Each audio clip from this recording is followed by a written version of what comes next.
You're listening to Economics Detective Radio.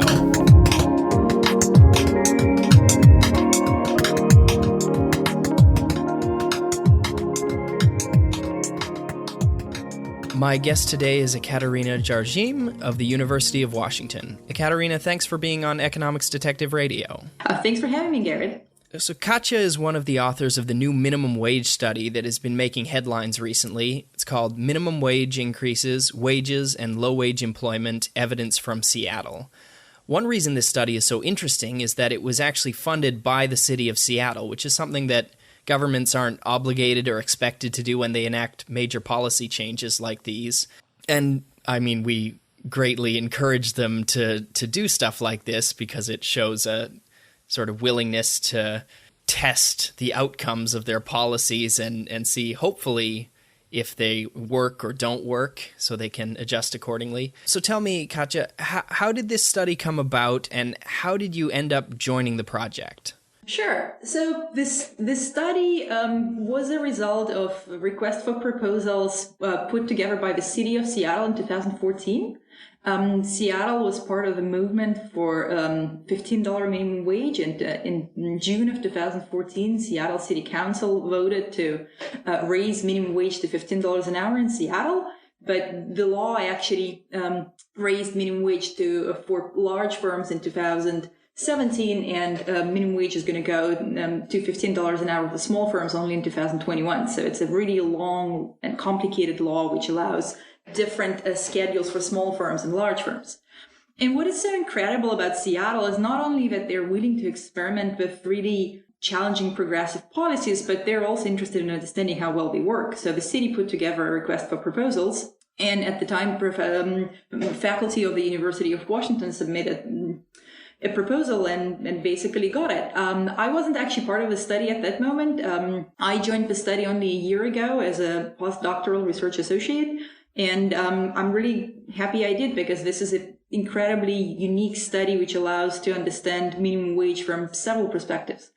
The paper which we released right now looks at the labor market outcomes, but the project is a multi-year study which is funded not only by the city of Seattle, but by multiple foundations, including Lauren John Arnold Foundation, Russell Sage Foundation, and others. And it's going to look not only at the labor market outcomes, basically whether minimum wage helped increase earnings and what happened to employment and wages of workers, but the study also has a part where researchers survey 500 employers to understand how employers are adjusting to minimum wage.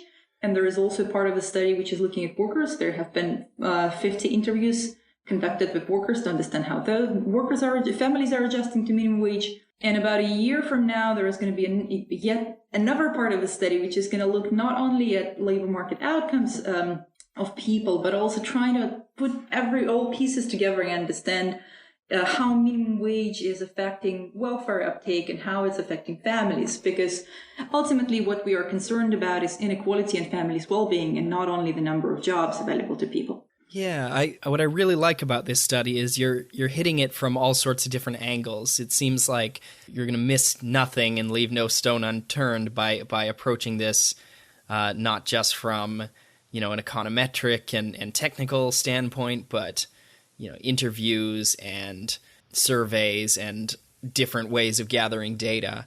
We'll get into the specific details of your paper in a minute, but first I want to discuss the minimum wage literature leading up to the study.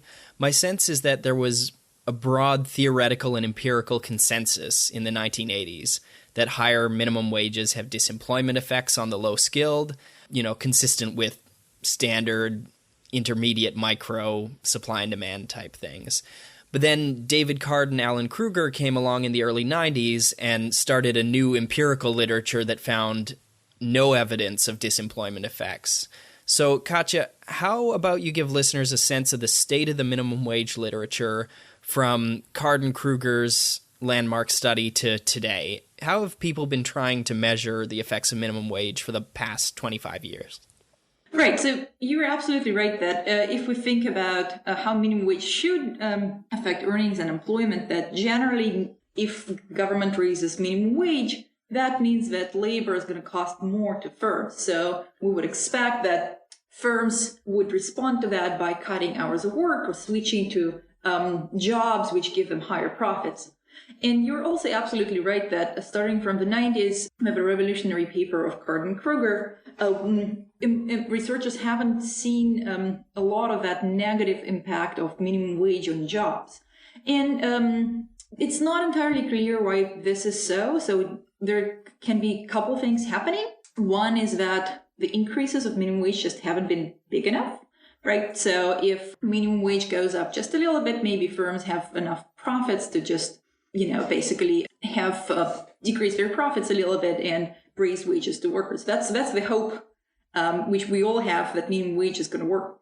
At the same time, it also might be that minimum wage is not just raising the cost of labor, but allowing firms to keep more productive workers, decreasing turnover, and then we wouldn't expect negative impacts on employment.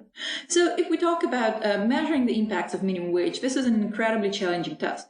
Usually the way it's done, we compare a region where minimum wage was implemented with a nearby region where minimum wage wasn't implemented. In the ideal world, we would like to impose minimum wage randomly across, say, different cities in the United States, and then compare how minimum wage has affected labor markets in each city, in those cities where minimum wage was implemented and those where it wasn't. But that doesn't really happen. And the challenge here is that cities or states which usually raise minimum wage are usually very different from those states which do not implement minimum wage. So in the original study of Card and Krueger, they compared the state of Pennsylvania with the state of New Jersey. And the hope is that, they're really next to each other, so their economies should be very similar, but one raised minimum wage and the other one didn't. The challenge here is really that if the states are not similar to each other, we're not going to get a correct estimate of how minimum wage has affected labor markets. And there is no really good ways of understanding whether what economists call a control group is good or not. We can only see how the economies of two regions have been growing before minimum wage has been introduced, but we can't really see what would have happened, say, in Seattle if minimum wage wasn't there. So that's right. Basically, we face really strong challenges while estimating the impacts. And because of this, my hope is that the more studies we have, the better we understand what minimum wage actually does. Right. So Card and Krueger and later researchers used difference in differences, which relies on parallel trends assumption, meaning that things were going and would have gone the same way in the treatment and control, and the independence assumption, that when you treat one, it doesn't spill over and affect the other. And neither of those are ever going to be 100% true, but you can try to kind of hope that you can get them mostly right. But a major problem with a lot of these studies is that they use proxy measures for low-skilled workers. And your study, the reason it's so newsworthy and so important, a big part of that is that you don't face that limitation. So tell me what data sources you're using to study this. Absolutely. Thanks for this question. So we are really in a unique position to study minimum wage, because minimum wage is usually imposed on 1 hour of work. And so we need to know what is an hourly wage rate of each worker to know who has been affected by minimum wage and who hasn't. And it turns out that there are not many data sources which can provide this information, especially if you're interested in the impacts of local minimum wage. The data source which we are using for this study comes from the state of Washington. So each state in the United States collects payroll records from each company and each worker who gets a W-2 form, so who's on staff at this company, to administer unemployment insurance records. And basically, these data sets are confidential, so you can usually get access to those through census data centers. And, we have to be very careful when we work with this data, but we can see literally every single worker and every single company who do business in the Washington state. But what's so unique about our data set, or rather about the Washington state, is that they collect not only data on earnings which were paid to each worker, but also on hours worked of each worker, because they need that to determine who is eligible for unemployment insurance or not. So as a result, we can really see hourly compensation for each worker, and thus we can see who has been getting wages which is close to minimum wage and who is really a higher earning worker who shouldn't be affected by the law at all. And this is really the unique feature of this study, because before researchers had to rely on proxies, as you said. Generally they would use employment in industries which employ a lot of minimum wage workers. So people would look a lot at, say, restaurant industries or retail industries, or they would look at groups of population who usually get minimum wage, such as teenagers. But teenagers were a large group of minimum wage workers back in the 80s, and right now actually they are a small part of workers who rely on minimum wage. So it's important to study the whole low-wage labor market, and Washington State data allows us to do that. Yeah, I kind of didn't think I knew that about the previous literature that, they would say, okay, we're looking at the restaurant industry or we're looking at teenage employment. And I feel like I just kind of accepted that those were good proxies for low-skilled or workers affected by the price floor. But, that's because everyone was using them. But it's really interesting that there is this other data where you can just look at what people were earning and how much they were working. That's right. And what is even more interesting about the data set which we have, we can essentially replicate the previous studies because we can see which industry people are in. And we find pretty incredible results. So if we restrict sample to just low-wage workers, those who presumably are the most directly impacted, we see a negative impact of minimum wage on employment, and essentially a negative impact on earnings as well, which was a big surprise for us. But if we look at all jobs, say, in restaurant industry, just as the other studies, we find zero impact. And this is pretty telling because generally, when you're looking at the whole industry, you would expect that you are getting some people who are affected by the minimum wage and some people who are not affected by the minimum wage. So as economists, we would expect to find a smaller impact. And it turns out that this is exactly what happens. When we look at the most directly impacted group, we see an impact. When we look at everybody, we don't. Yeah, and it seems like maybe the restaurant industry just has a particularly inelastic demand for labor, and that they do a lot of labor substitution where it seems like they hired a lot, or didn't hire necessarily, but, they get the assistant manager to work more and maybe fire the dishwasher, and that those might cancel out. Right, so something like this can happen. There is also a very interesting paper which came out a couple years ago by Isaac Sorking, where he points out that, especially if we think about restaurants, there, you need to have a dishwasher, and if you open the restaurant, it's pretty hard to substitute dishwasher with an assistant manager because you still need your dishes being washed. Or say, if you're a full service restaurant, you also need some waiters to just, serve your customers. So what might be happening in restaurant industry is that those restaurants which use more labor might be closing, and restaurants which use, say, cashless registers and self-checkout might be opening. We don't know yet. And I must say that this study, which was released last Monday, is just the first one of a series of studies. And we definitely will be looking at the impacts of minimum wage on entry and exit as well, because it is important to understand not just what the overall impact is, but what the channels of the impacts are. And especially because, cities are different, regions are different. And what we found in Seattle does not necessarily apply to other cities which are going to be going to $13 an hour or $15 an hour. And we need to understand how and whether Seattle is different from other places. Yeah.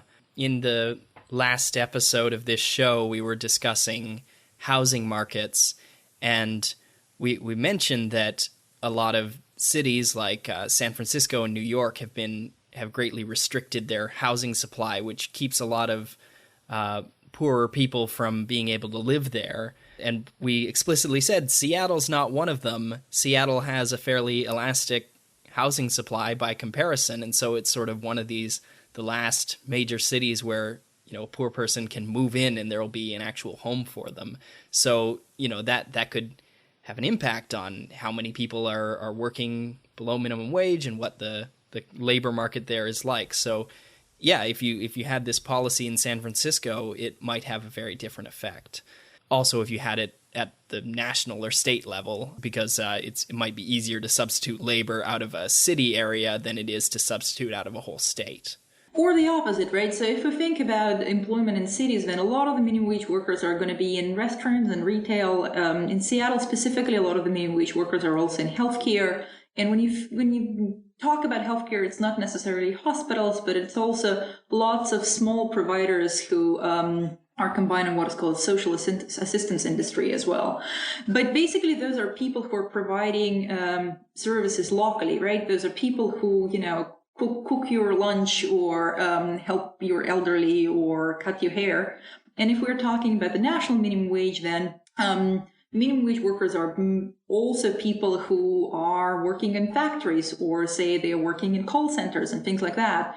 And in that sense, it might be, that doesn't really matter where a call center is located. A lot of large companies are moving call centers overseas, say to India, where there are plenty of English-speaking workers, but they are eager to work at much smaller wages. So when we're thinking about minimum wage in cities and when we're thinking about the national minimum wage, I really believe that those are two different beasts, and the adjustment strategies probably are very different. Yeah.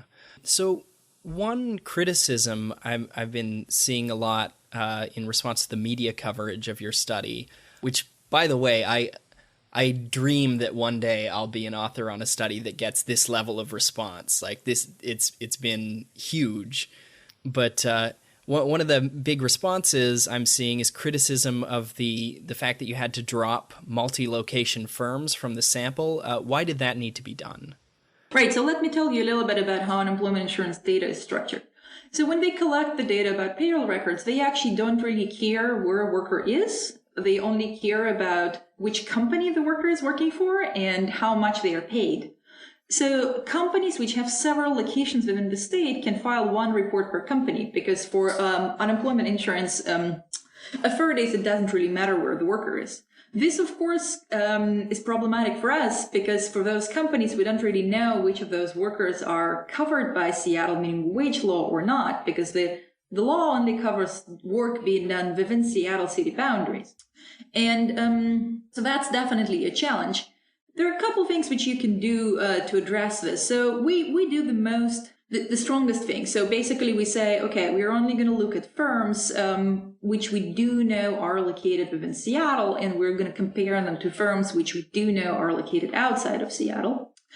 Because this allows us to have a cleanest strategy of looking at minimum wage workers who are affected by the law. That definitely raises a question of what is happening to jobs in multi-site firms who employ about 40% of all workers in the state of Washington.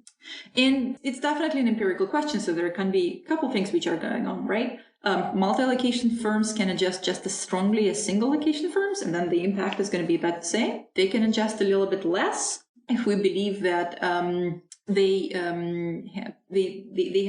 basically for them the costs of labor are not as important. And it also can be that they actually absorb a little bit of this impact if we think that what is happening with minimum wage is hurting small businesses and the market share is being reallocated towards large businesses. This is something which still needs to be explored, but at the very least, we can definitely say that minimum wage is affecting jobs in single-site firms, which are a large share of the market. Right. So you include, I believe, 62% of workers. So although you needed to drop some, you still have a majority. And I believe your survey data indicates that the multi-site firms actually maybe had a stronger effect. Is that correct? That's right. So besides our labor market data, we can also rely on answers from the survey which I mentioned, which asked 500 employers in Seattle and outside of Seattle how they responded to minimum wage, and they did say that they cut labor. So that is an indicator that it's likely that multi-site firms have responded to minimum wage just in the same way as single-site firms. Excellent. So let's move on to your analysis. You use both a difference in difference and a synthetic control method to estimate the employment effects of the minimum wage. Regular listeners will recall that we did an entire episode on synthetic control with Kevin Greer, which I'll link to in the show notes for this episode. So briefly describe that process. What were you testing? How did you go about testing it? Right. So as we talked earlier, to understand how minimum wage has affected Seattle's economy, we need to know how Seattle's economy would have grown if minimum wage hasn't been passed. Of course, we can't really observe it directly, so we need to somehow predict how Seattle would have been growing if minimum wage wasn't there. But here's the challenge. Seattle's economy has been growing particularly fast, mostly thanks to a very healthy tech industry and incredible growth of Amazon. And so it has been adding a lot of jobs in all industries, not just in tech industry, but also in restaurants, because, most of the employees of tech companies need to eat somewhere. And that's a challenge. If we compare Seattle to other regions within the state, which have been growing much slower, we would say that Seattle has been enjoying a healthy growth in spite of the minimum wage. So because of this, we cannot really use a standard strategy of difference and difference. So what difference and difference strategy does, it just compares one region to the other and says, oh, well, Seattle shouldn't have grown at the same rate as the control region. So this is how we're going to predict what would have happened in Seattle. To overcome this challenge, we use a synthetic control method. And essentially, synthetic control, instead of using one particular region as a control group, what it does, it says, okay, so let me look across the state and let me find several regions which resemble Seattle as closely as possible during the period before minimum wage has been introduced. So we have 9 years of data, and we use this 9 years of data to find a combination of regions in Washington state which resemble Seattle as closely as possible. And then essentially we assume that, this is a standard assumption for this type of methods, that in the absence of minimum wage, Seattle would have been growing at the same rate as this mix of regions which the method has picked up. What is nice about this method is that it's absolutely, there is no human decision involved. Essentially, all we do is we write a computer algorithm which then picks regions which have been resembling Seattle as closely as possible from 2005 to 2014, before the minimum wage law has been passed. And we also show that this method has some very nice features. So if you think that you're predicting Seattle's growth really well, then if you do the same, if you assume that minimum wage has been passed, say 2 years before when it actually has been passed, and try to say, okay, let me see if there was a divergence between Seattle and what we call synthetic Seattle, we should see nothing. And this is indeed what we see if we do that. But if we employ a difference and difference method, then we see divergence, basically, exactly because Seattle has been growing at a different rate than the surrounding regions. Right. It's really nice that synthetic control is hands-off, that the computer, the math just picks the control group, because a lot of what's happened since in the past 25 years is people arguing about, well, you didn't pick the right control group, you should have used this control group. And this is basically using this method, someone who really wanted to find a positive effect of the minimum wage and someone who wanted to find a negative effect of the minimum wage. If they both used synthetic control, they'd both get the same control group, presumably, and then get the same result. So there's a lot less room for bias or researcher degrees of freedom in that Yeah, method. That's right. And essentially, what we do to avoid any kind of bias in picking this control group or that control group, we use all kinds of control groups. So basically what we do, we compare Seattle to the areas outside of Seattle. We compare using a standard difference and difference strategy. We use synthetic control method. We use some slightly more advanced methods called interactive fixed effects, which also allow to match the pre-trends in Seattle. And we essentially get the same result. So I don't think that what we are seeing is really about the methods which we're using. I think it's about data. Yeah. Now, you're not just testing, here's the minimum wage and here's the total employment of people who were below it before. You're actually looking at, you divide the whole labor force into bins based on their hourly earnings, and you looked at the effect on everyone going up to, I think, $45 an hour. And so you see the effect not just on people who were below the new minimum, but on people slightly above it and a lot above it. What do you find? Basically, when you look at what we measure in this study is the number of jobs available to low-wage workers. We don't actually track workers over time. We just look at the pool of jobs. There's lots of churn in those jobs, so you can't really track jobs over time because some of them are going to disappear, new ones are going to appear, and what matters is that wage jobs which are disappearing, if they are being replaced by slightly higher wage jobs at the same rate, then we would say that minimum wage is a success. So what we do, we look at jobs which pay below a certain threshold. And you're absolutely right. We go from essentially $13 an hour all the way to $40 an hour. And we find the same impact. Basically, what we see is that when minimum wage went up to $11 an hour in Seattle, it was largely absorbed by Seattle labor market, and there was only modest decrease in employment opportunities and essentially no effect on earnings whatsoever. But when minimum wage went up to $13 an hour for largest employers in January of 2016, this is where we see some action, and we see that the number of jobs the number of low wage which are being destroyed are not being replaced by jobs which pay slightly more at the same rate. And this result is really the same no matter how we split the labor market into low wage jobs and high wage jobs. What we find is that $13 minimum wage led to approximately 3% increase in hourly compensation, which jobs which pay less than $19 an hour get, but led to a 9% decrease in hours worked in those jobs. So essentially, a 1 percentage point increase in wage rates led to a 3 percentage point decrease in hours worked, which is a huge impact.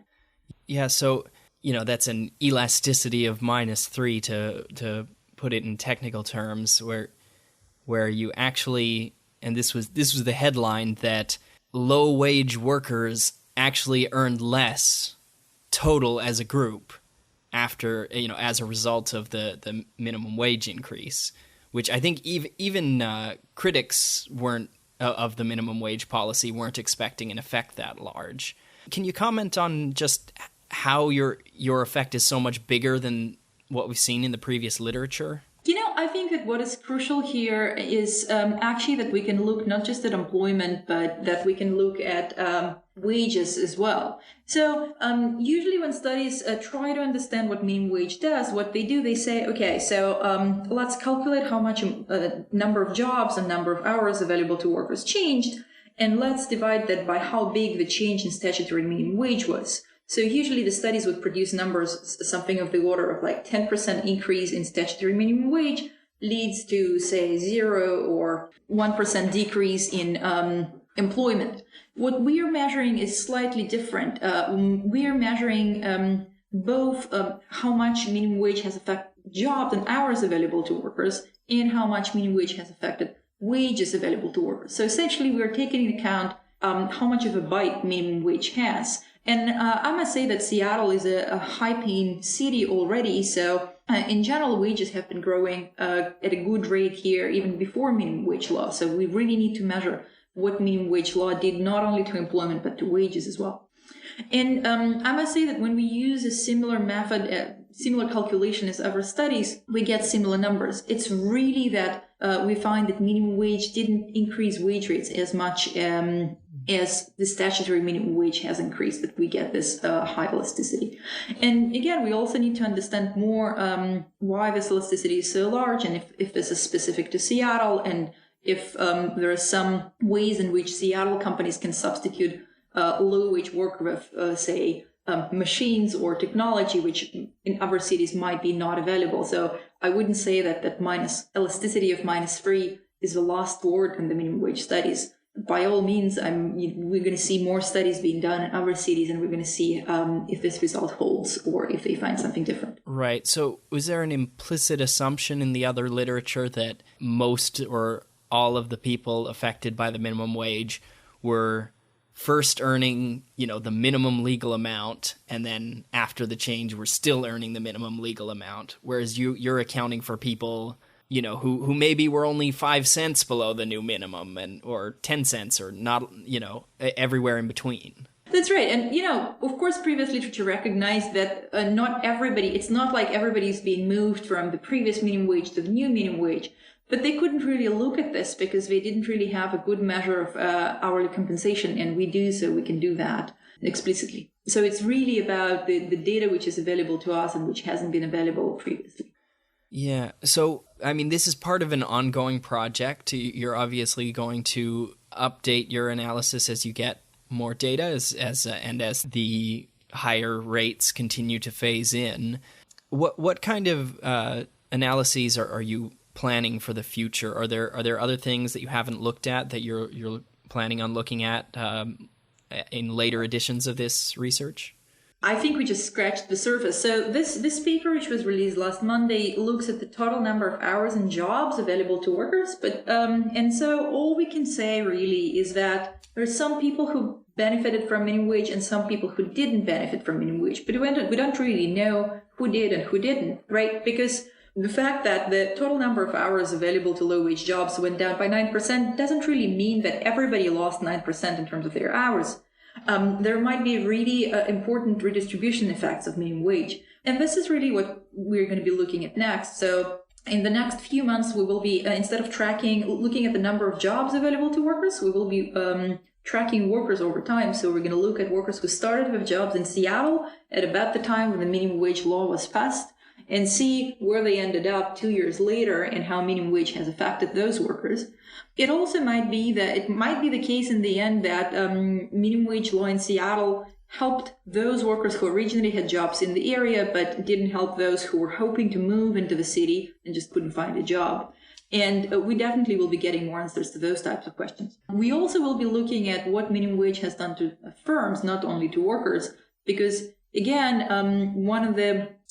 what we can expect is that some firms which use more labor or more low-wage labor might find it unprofitable to stay on the market at a higher minimum wage and be replaced by different firms.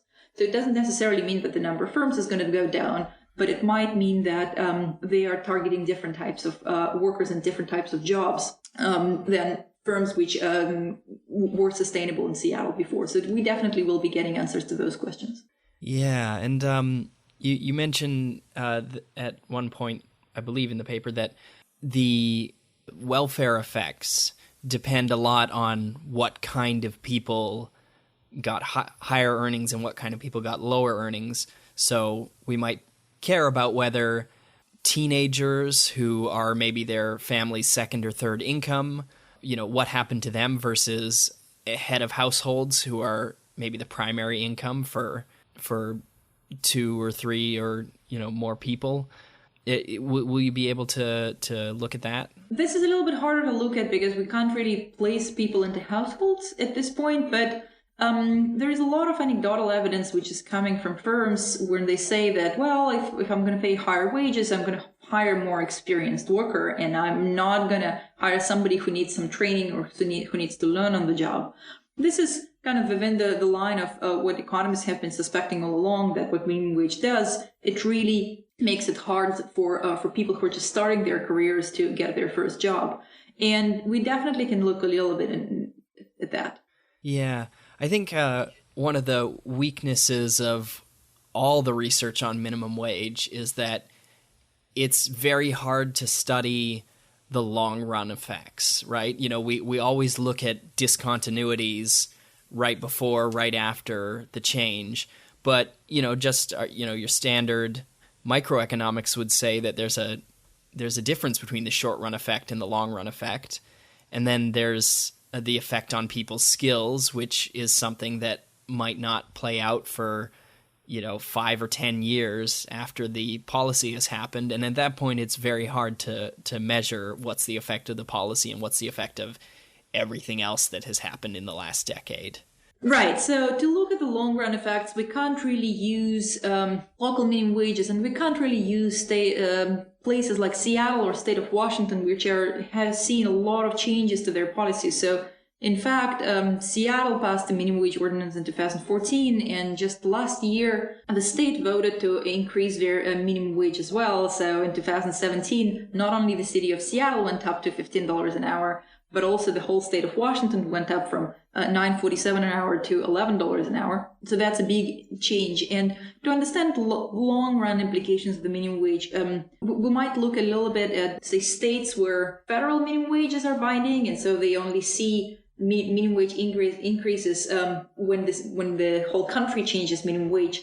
But you're absolutely right that minimum wage is a hard policy to study, in a sense that it's very hard to disentangle short-run effects from the long-run effects.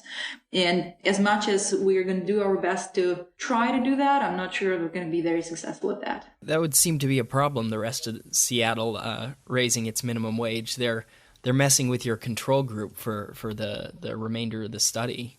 That's right. That's a challenge we're going to face in the next periods as we start getting data about 2017. There's still kind of a couple things which we can do though, because minimum wage is affecting the whole labor market, but it's also affecting firms differently. So you can really compare firms which have to increase their total labor costs, say by 5% to comply with the minimum wage, the firms who have to increase their total labor costs by 1% or by 0, who already have been paying more than the minimum wage, and see how different their responses have been.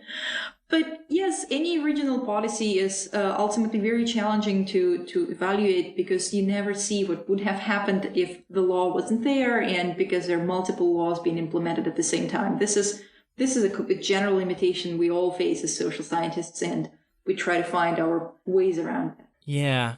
I feel like the minimum wage debate and the empirical debate is more important than the policy itself, because it's got such an attention from the public, right? It's this issue that there are a lot of things economists debate that your average person would never hear about, but the minimum wage is not one of them. It's the one that where studies like yours get covered in the major public, the major newspapers and websites, and everyone hears about them.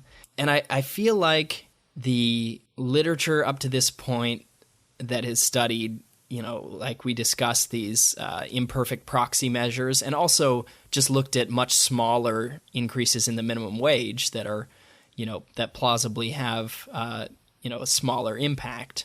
The effect is not necessarily linear.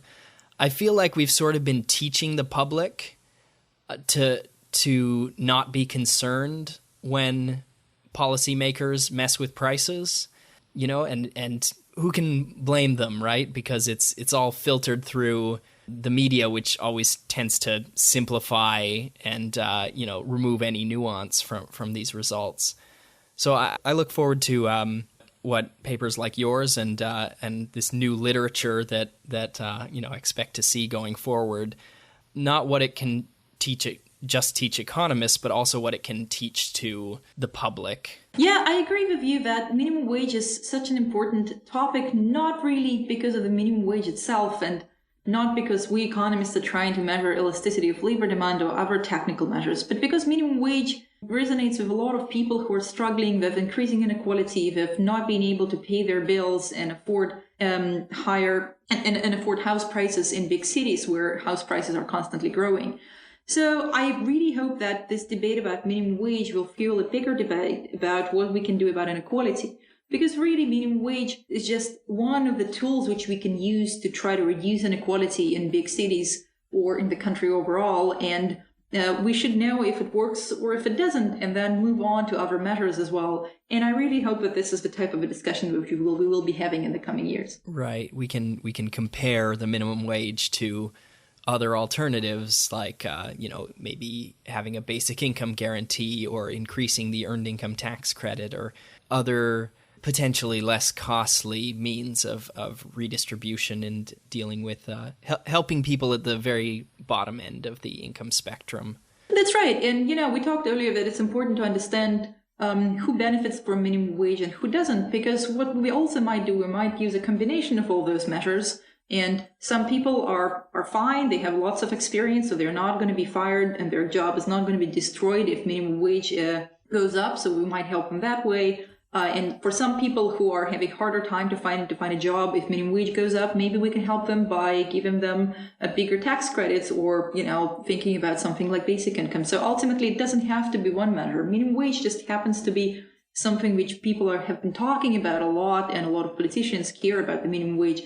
But ultimately, it might be not the final solution to fight the poverty and inequality. Do you have any closing thoughts, anything that we haven't covered that you think is important for listeners to know? That's a great question. I actually think that, just what we were talking about a few minutes ago is really important to keep in mind, that both our study and minimum wage are just one of the pieces in a much bigger process in which we are trying to understand what to do with increasing inequality and how to solve it.